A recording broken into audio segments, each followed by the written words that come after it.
Hello everyone, great to be with you. Today we're doing exam revision and our topic for today is vertical projectile motion and momentum. Now this is an extremely important part of the physics syllabus and it's all found in paper 1.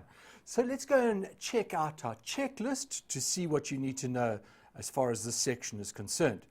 The thing that I want you to make sure that you go through in revising this section is you must make sure you can sketch and interpret graphs of motion. Some of this you would have done in grade 10 and grade 11. It's something that you need to go over and practice for grade 12 as well. You must make sure you're able to use equations of motion to solve problems. And remember, when we're talking about vertical projectile motion, that we're on Earth most of the time, but gravity sucks. It always pulls downwards. We need to recognize the acceleration due to gravity is both a constant and it's downwards. It is a constant value of 9,8 meters per second downwards. That means that when we do a question, we need to do a sketch diagram and we need to give direction. Make sure you interpret that sign correctly, and it's very important to reference what is the vertical direction. Is it up is positive and down is negative, or another way around? In some questions you're told exactly what to do. Having talked about that, let's move on to momentum. You need to be able to define momentum. Momentum is a vector quantity, and you need to be familiar with using the different notations and solving problems. Calculating the change in momentum. Remember, if we define momentum, momentum is defined in terms of mass times velocity. Change in momentum is could be either the change in mass or usually just the change in velocity, but it is a vector quantity, and we need to take that into account. I've mentioned that already. You need to know the impulse momentum theorem, which is written like this. It's written as F dot delta t is equal to the change in momentum. And so there's a relationship between the force, the resultant force, the time that it's in contact with, that's causing the change of momentum. And so we can even define Newton's second law in terms of this theorem. You need to be able to use it to calculate the force applied, the time for which the force is applied, as well as the change in momentum, and use the correct units.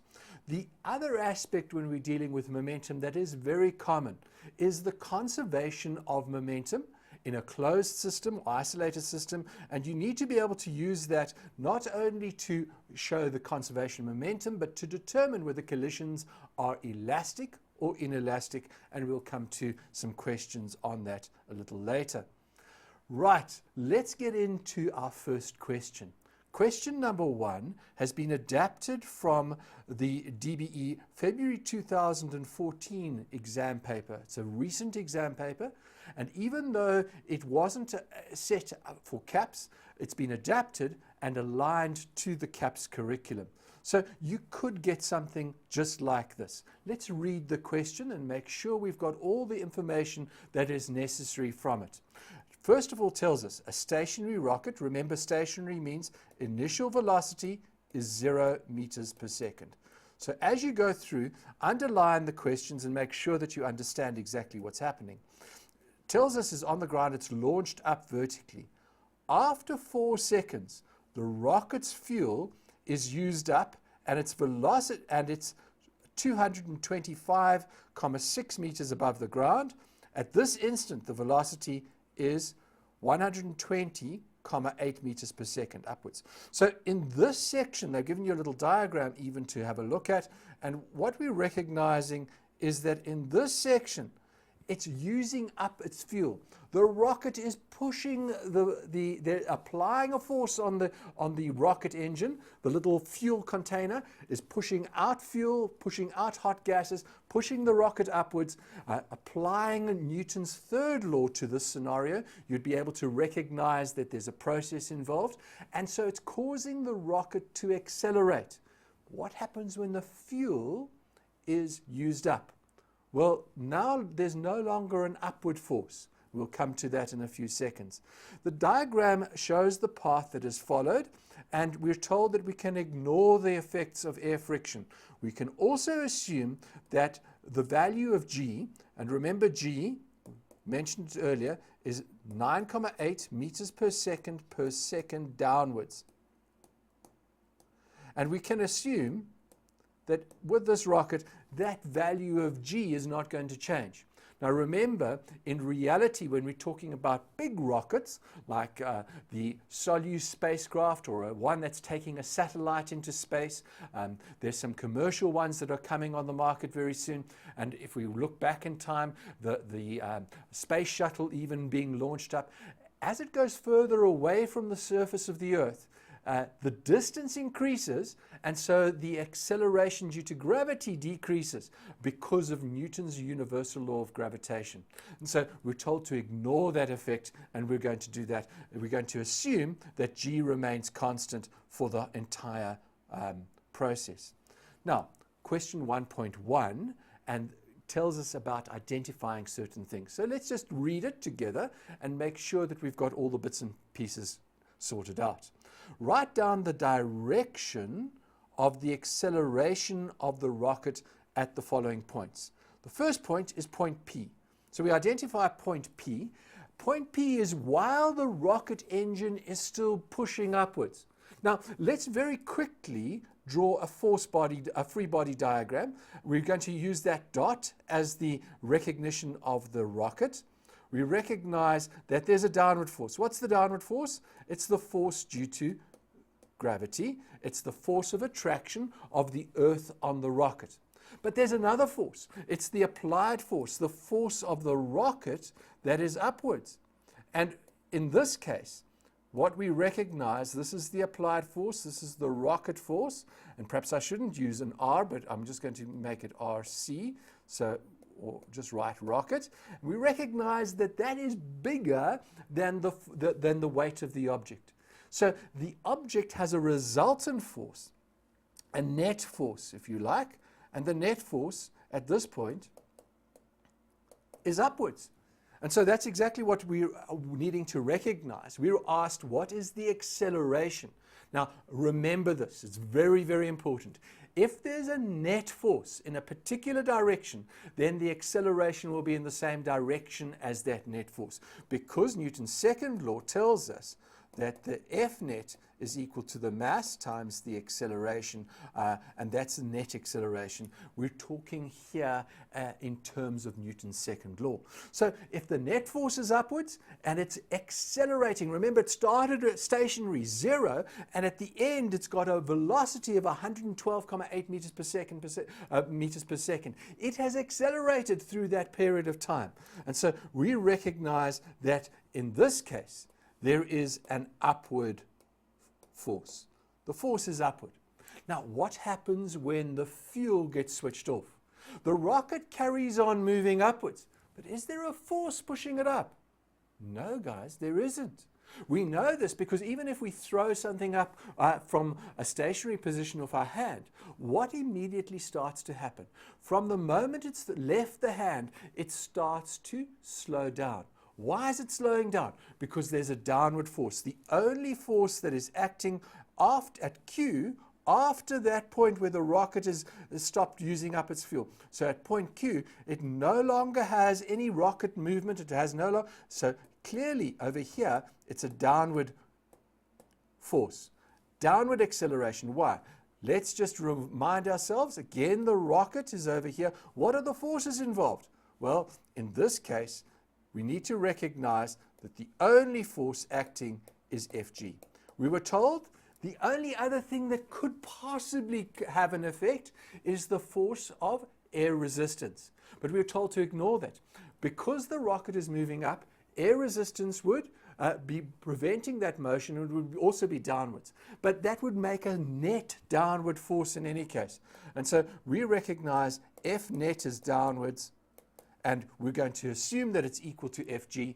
In this case, it means that the acceleration is downward as well. So at which point is the rocket considered to be in free fall? Now, free fall simply means that the only force that's acting on it is the force due to gravity. And that's simple. We've seen it exactly. It is, the answer is Q. And why? Because weight, or Fg, the force due to gravity, is the only force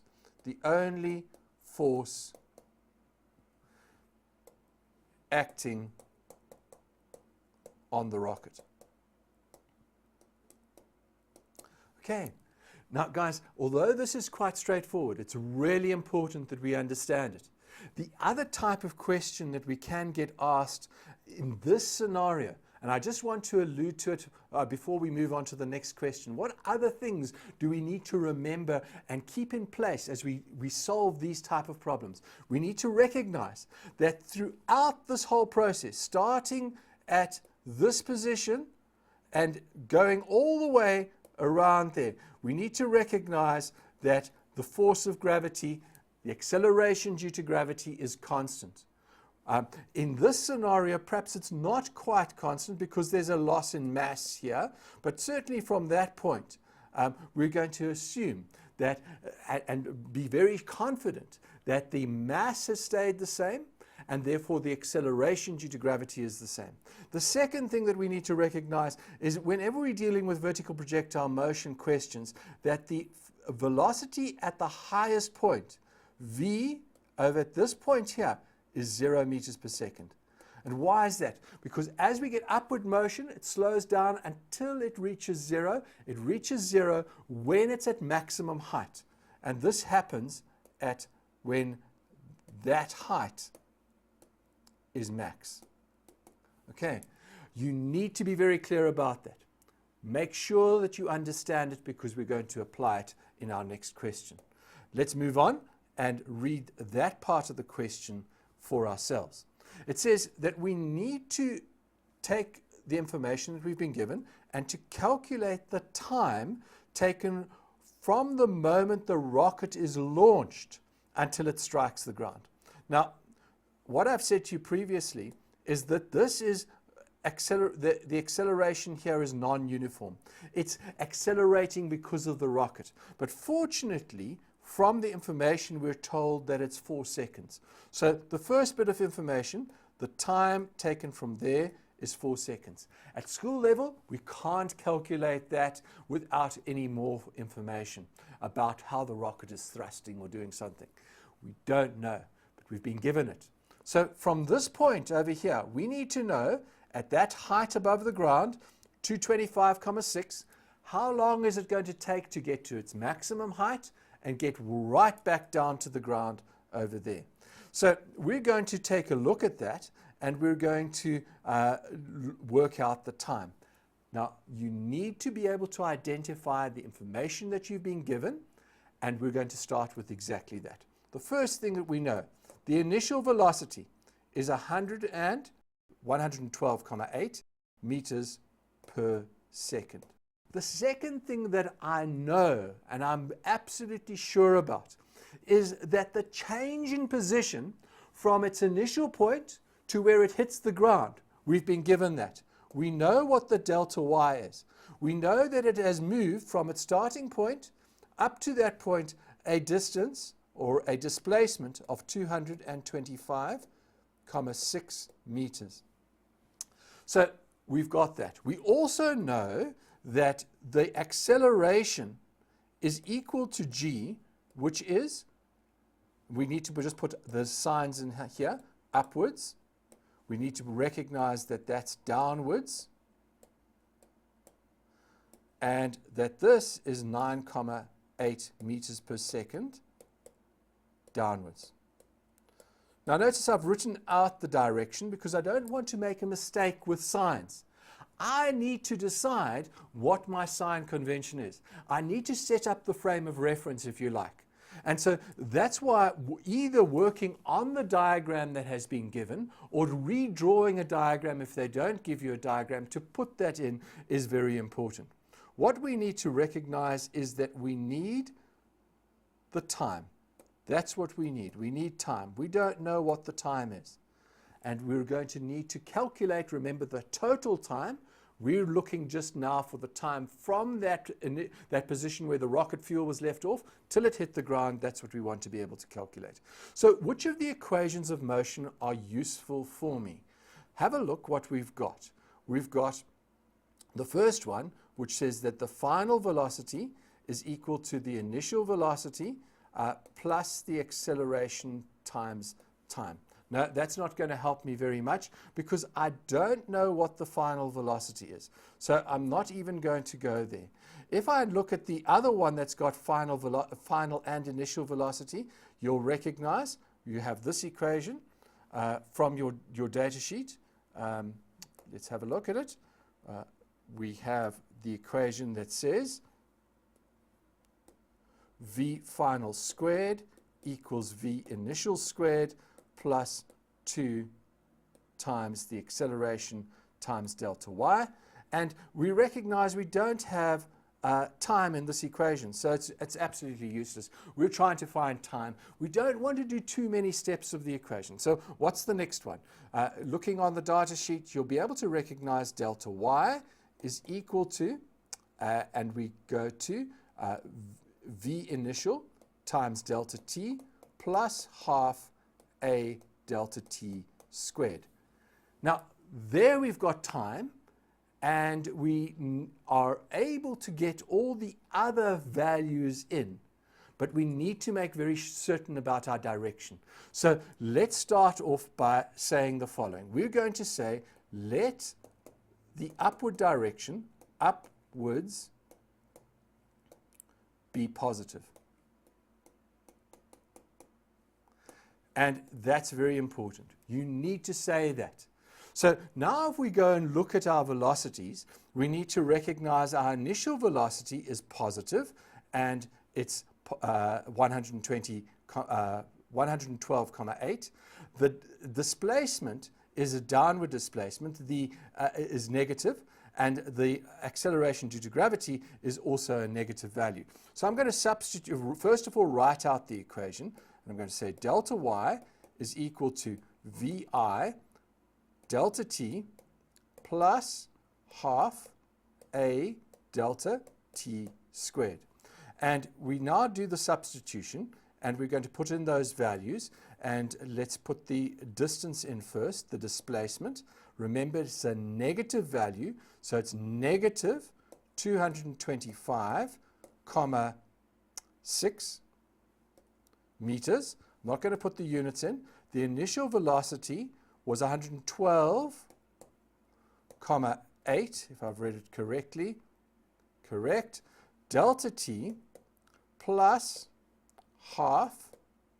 The a here is going to be negative 9,8 delta t squared. Now, hopefully you can see that we can start to simplify some things here. By breaking it apart, we can put it into a calculator, and let's do just that. Once you've substituted, very important, you substitute your units in first. You've written the equation, substitute. Now it's just it's an exercise in mental arithmetic, or in terms of just finalizing some stuff in terms of where we're at. So what do we recognize that we've got here? We're wanting to find delta t. So let's just simplify it a little bit. And the first thing that I'm going to do is I'm going to take my values that I've got, and I'm going to put them into the calculator. And the first one that I really want to simplify is that half there. I don't like it sitting like that. I'm going to say half times 9,8, and the calculator didn't really work there. Half times 9,8, and we get a value of 4,9. So that's negative 4,9, and I'm going to just rewrite this so I've got it into a form. 225,6 times 12,8. The maths is a little messy. Negative 4,9 delta t squared. Now, you do have to solve a quadratic equation here, And that's not very, very nice of the examiner to have given it to you, but we're just going to rewrite it. We're going to say 4, 9 delta t squared minus 112,9 delta t minus 225,6 equals 0. Now, the easiest way that you can solve this, you could divide through. The next step that I would do if I was doing this in an exam is I'd divide everything by 4, 9. And let's see what that gives us so that we can do it intelligently. We're going to say, let's take 112,8 and hope the examiner's been nice to us, divided by 4, 9. Don't give up just because the maths is messy, because there are other ways of getting to it.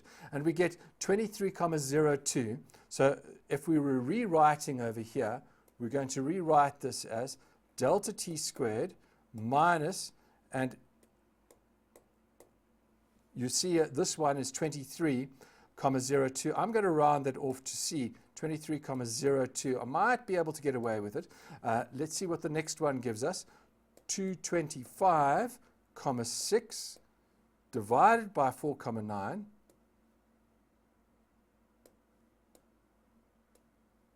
And it also looks like this is 40. This looks like this is 46,04.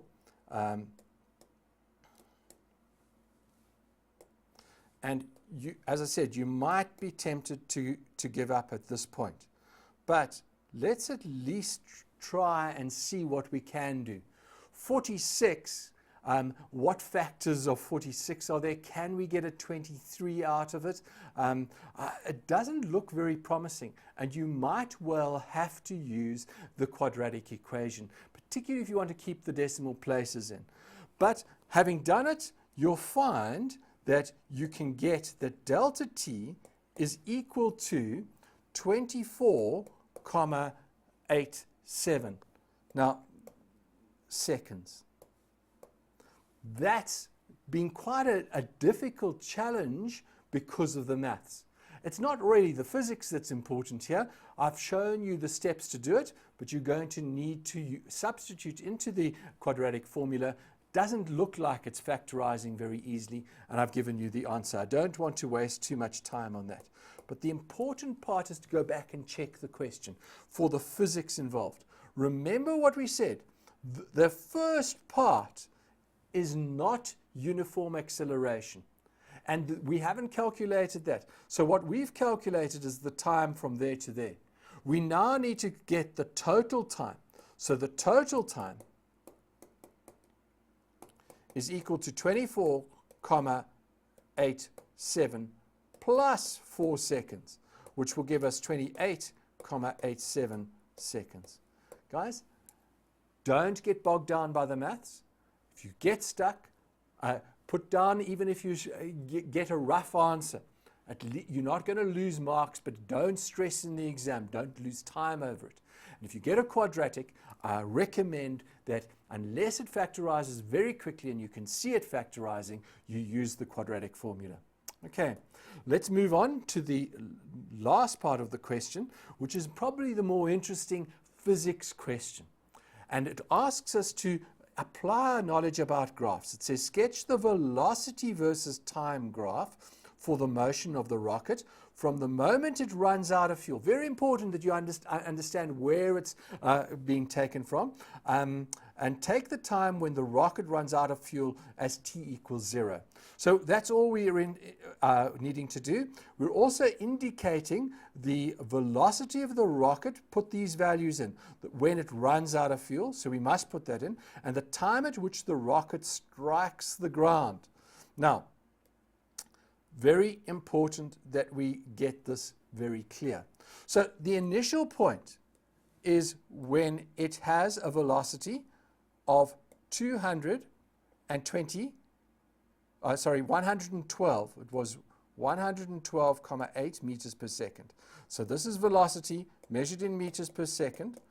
And what we need to recognize is how long from the previous question did it take to strike the ground? Well, the total time was 28. But this is the time if we took it from the moment the fuel ran out. So we know the end result is going to be at 24,87. So let's put that in.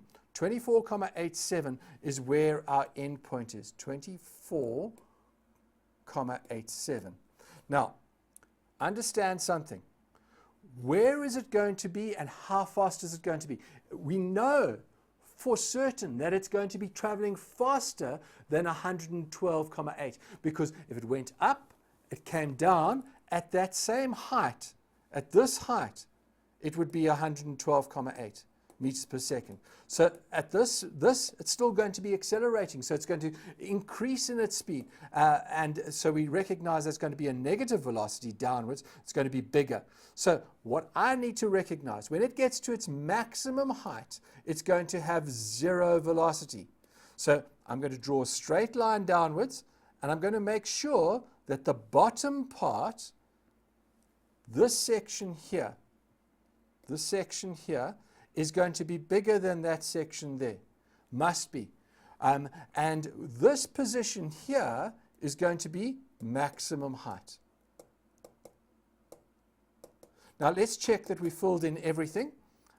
It wants to know the time at which it struck the ground. Yes, we've got that in. That's where it's striking the ground. The diagram is just a sketch graph. It's not drawn to scale, but I think I've pointed out the important thing. Very important just to say it's a velocity time graph. So it's a velocity versus time graph for the rocket. Okay, now guys, I hope that makes a lot of sense to you, but I think we don't want to get overloaded with information. Let's take a short break. After the break, we'll be back with another question.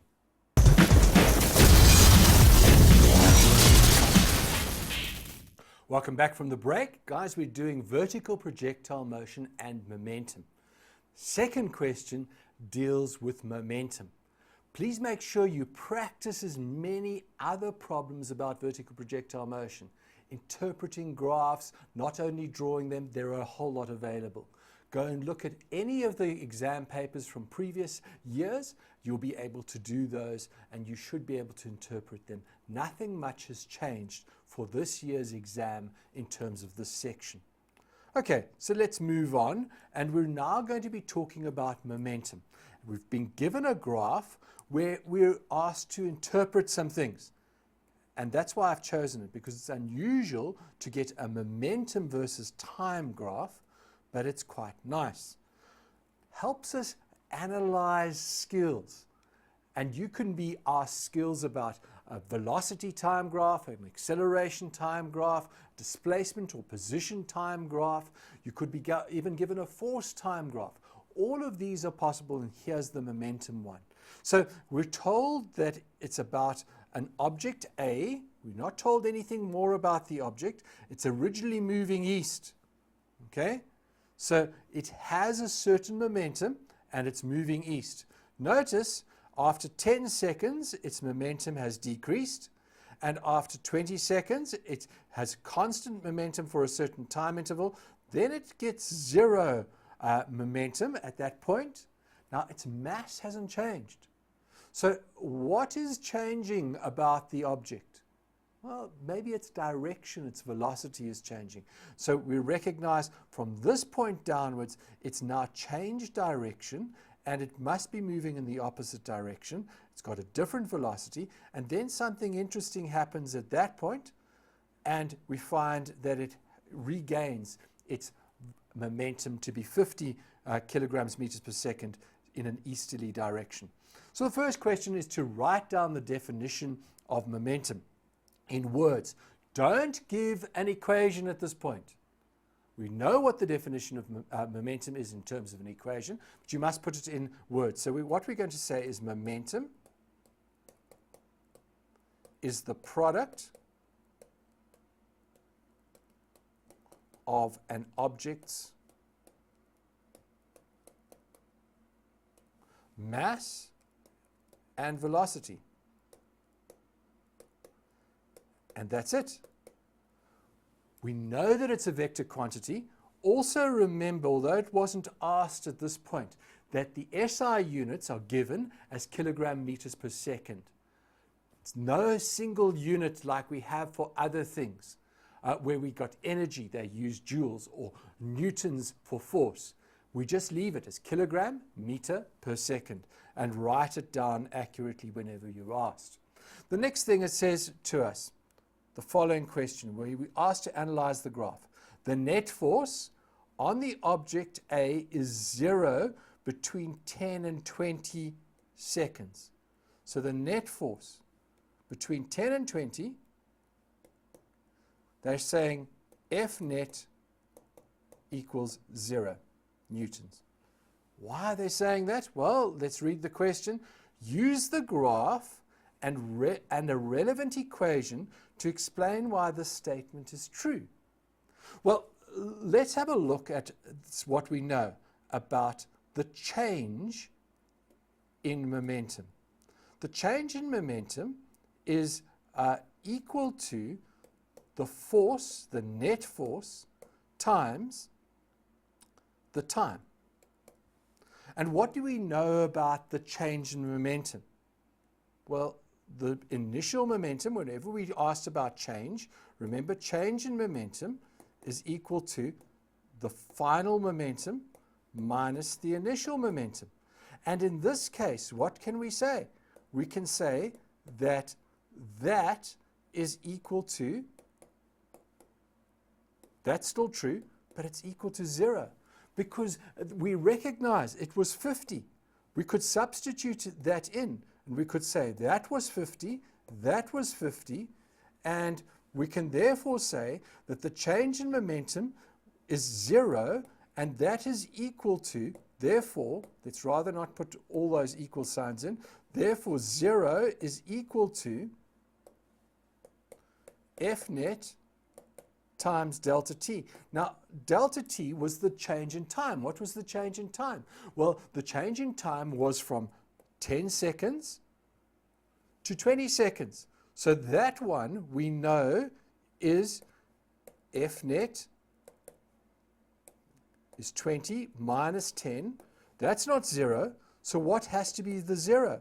So that must tell us very clearly, therefore, F net is 0 newtons. Hope you can see that. Make sure you've got the idea. There's no change in momentum. By looking at the formula, we recognize it's constant. The change in momentum is 0. There's no change in momentum. And we can therefore say the F net is 0. Right, let's move on to the next question. It now asks us to calculate the magnitude, look what it's saying, calculate the magnitude of the impulse that object A experiences between 20 seconds and 50 seconds. So let's make sure that we've got that very clear. Where's the point on the graph? We identify that's 20 seconds. So the initial momentum is 50 newtons. 50, sorry, not newtons, kilogram meters per second. And the final momentum is negative 120 kilogram meters per second. And what we have to do is to calculate the magnitude of the impulse. Now remember what impulse is. Impulse is the net force times the time. And what we recognize that is equal to change in momentum. So just by simply substituting in, recognize that means it's the final momentum minus the initial momentum. And all that we've got to do, final momentum, be aware of the negative sign. Negative 120 minus, what was the initial momentum? 50. And that gives us negative 170 kilogram meters per second. Now, can I leave it with a negative sign in front of it? Well, yeah, I shouldn't, because it said to me I want the magnitude. So therefore I'm going to say the impulse has a magnitude is equal to 170 kilogram meters per second. But if they didn't say magnitude, what would I have to do? I'd have to interpret that negative sign. I'd have to say to myself, hold on, what is that negative meaning? And I would be able to write it down as a vector quantity, which would say the impulse, or F net delta t. Notice there's no symbol for impulse. We write it as F delta t is equal to 170 kilogram meters per second. Which direction? Remember, the first momentum in the question told us it was going east. This is in the opposite direction, so it's west. Okay. It doesn't really make too much sense to put the west in, but that's the way we would do it. We'd be indicating the direction of the impulse. Right. I think we've got one more part to this question, and it is a very interesting one. So, the next part tells us that at 50 seconds, look what something strange is happening at 50 seconds, just about 50 seconds down there. Object A collides with another object. Whenever we hear the word collision, you must be thinking the conservation of momentum. Conservation of momentum. And what does that statement mean? Or what does that statement say? It says the total momentum of an isolated system remains constant. We need to recognize total momentum before collision is equal to the total momentum after collision.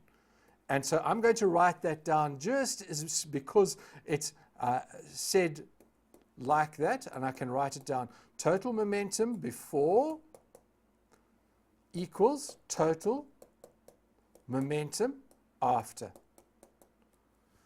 Now remember, there's object A and there's object B, and we can break that apart.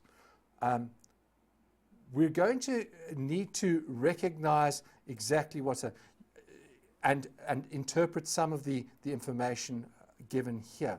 So it tells us the following thing.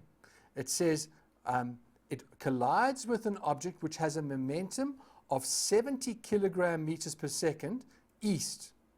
Very interesting. And to use this information from the graph and the irrelevant to calculate the momentum of object B after the collision. So let's just fill in the information that we're given. So before the collision, what have we got? Before collision, for object A, we've got the momentum, read it from the graph, is minus 120. Minus 120 kilogram meter per second. At the point of collision, or before the collision, we recognize object B was in the opposite direction. It's at 70 kilogram meters per second east. Remember, this negative means west. 70 kilogram meters per second. So we've got that. So what's the total momentum before collision? The total is these two added together. So the total momentum before collision is equal to negative 120 plus 70. And if I add these two together, I think you can see that that's going to give me negative 50 kilogram meters per second. Now, the law of conservation of momentum says the following. It says, as I've stated, and I'm putting it in at this point as well, total momentum before equals total momentum after. What do we know about the after scenario? The only thing that we know after is that. Read off from the graph, and you can see after object A has, so the momentum after, the momentum of A after is equal to 50 kilogram meters per second, and the momentum of B after is what we need to find. We don't know what it is, but what we do know is that if we take the momentum of A after plus the momentum of B after, and we add those two together, we will get to the total momentum after, and we know what that is. So let's substitute our values in. The total momentum after has to be the same as what it was before. So that's negative 50 kilogram meters per second. I'm not even going to put the units in because it sometimes just gets a bit messy. Let's have a look at it. What was the one before of A? Well, we told over here, we've read it from the graph, we've got it. It was 50 before, after. So now we've got 50 plus PB, sorry, I made a mistake there. PB is equal to 50 as the total. So what is PB? PB is going to be, subtract 50 from both sides, negative 100 kilogram meters per second. And be very careful here. They asked you to calculate the momentum of the object. Can I leave it with a negative sign? No, absolutely not. Never must I leave a negative sign in my answer. Because it's a vector, I must interpret it, and I'm going to say the momentum of object B is equal to 100 kilogram meter per second to the west. Okay, and we've covered the direction as well. Now, the last question, because it comes up so often, is to ask the question, is this an elastic or inelastic collision? Well, from the data that we're given, we can't really determine because the mass of the objects weren't given. But the question doesn't say define, show it. It simply asks the theoretical question, how would you determine if something's elastic or inelastic? Remember, in any isolated closed system where there's no external force, momentum is always conserved. So we know that for any collision, momentum before, and we can even do it like this. You might see it as sigma, with the sum of momentum before is equal to the sum of the momentum after. That is true all the time. But when we want to show elastic or inelastic, what we need to recognize for elastic collisions, then the following applies. What we recognize is the sum of the kinetic energy before. In other words, the kinetic energy of A plus the kinetic energy of B will be equal to the sum, sigma means sum, of the kinetic energy after. So you'd have to work out the kinetic energy. Now, without the mass of the objects, unfortunately, we can't do that. This particular question, but I hope you understand how to do it. Remember, the thing that I haven't been explicit about is kinetic energy is equal to half mv squared. Please be very careful when you substitute into these type of equations. Make sure you put in subscripts to indicate, am I dealing with A or B, and make sure that you don't substitute the wrong values. Well, I think that wraps up this momentum question. Let's go for another short break. After the break, we've got a really interesting one to come back to.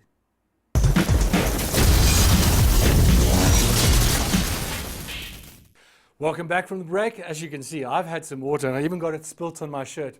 But anyway, let's get going. We're into the last question now. And this is a really interesting question because it deals with a bouncing ball. You need to be familiar with this situation. It is a favorite of the examiners. So let's have a quick look at it because it deals with motion and vertical projectile motion as well as tying in some momentum to it. So I'm not going to read the initial bits, but let's go to the actual question. And we're told we have to calculate the velocity at which the ball strikes the floor. Now, very important, let's just draw a sketch diagram. Ball up there, floor down there. It falls downward. We know that the acceleration due to gravity is 9,8 meters per second to the -2. And we recognize the initial velocity was 0. And we know that this displacement, this change in position from there to there, is 0,8. And it's also downwards. So I'm going to make the downwards direction be positive. Let downward be positive. Now, we're asked to find the final velocity. That's what we're missing. Now, the only thing is we're not given any time here. So we can exclude all the equations of motion that have time in them. And the only one that is then applicable is this one that says V final squared is equal to V initial squared plus 2a delta y. And we're then going to substitute those values in to find the final velocity. Now, if we do that, initial velocity squared is 0. Please substitute in the 0. In any equation, make sure you substitute in. Plus 2. Now, remember, down is positive, so we're going to substitute in 9,8. The change in position was from a top position downwards. It's moved downwards in the positive direction, so it was 0,8 over here. So this answer we'll get on the calculator right now is going to be as follows. We're going to take 2 times 9,8 times 0,8, and we're going to say that's equal to 15,68. Now, be very careful. That's equal to 15,68. But that was V final squared. We don't want V final squared. We want to take V final. And guys, here is where you've got to be thinking. When you take the square root of a number, you can take the positive or the negative square root. You need to think and interpret which direction was this motion actually going. It was going downwards. So in this case, we want the positive square root of that value, and we're going to say we want the square root of the answer. So we're going to take square root, put the answer in, and get the answer as 3,95 or 3,96. 3,96, rounded off to 2 decimal places, and we're going to say it's downwards. Okay, now, next part, move on. We're asked to calculate the time that the ball is in contact with the floor if it bounces off with a speed of 4,3. So we recognize the initial velocity when it struck the floor was this value that we calculated here, 3,96. The initial velocity was 3,96 meters per second. And that was downwards, which is positive. Remember, down is positive. And we're told that the final velocity here is 3,43 meters per second. But that is up, so it must be negative because it's up. Okay, please be very careful about that. We're wanting the time. Now, the only thing that will give us time is we need to remember that let's just rewrite that equation. We're going to say the force times the time in contact is equal to the change in momentum. So I'm going to calculate the change in momentum and divide it by the force, because we were given what that force was, and we're given the time that the ball is in contact with the floor, and we can then work out what the time is. So let's expand this a little bit. We're going to say that's the final momentum minus the initial momentum, and expand it again to say that's, we're dealing with the ball, the mass of the ball times its final velocity minus the mass of the ball times its initial velocity, and we can then put the mass on the outside, factorize that. We're going to say mass times final minus initial. Working down, put the values in 0, what was the mass of the ball? 0,2 kilograms. The final velocity was negative 3,43, negative 3,43 minus the value of the initial velocity, 3,96. And let's substitute that into the calculator. We know that there is a force, that this is all equal to the force times the change in time. And we're going to work out what that is now. Just pull up the calculator and see exactly what we've got there. Clear that for a minute.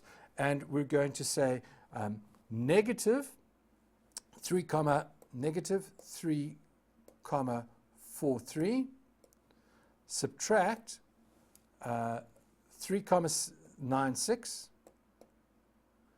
and that gives me a value of negative 7,39. Multiply that by 0,2,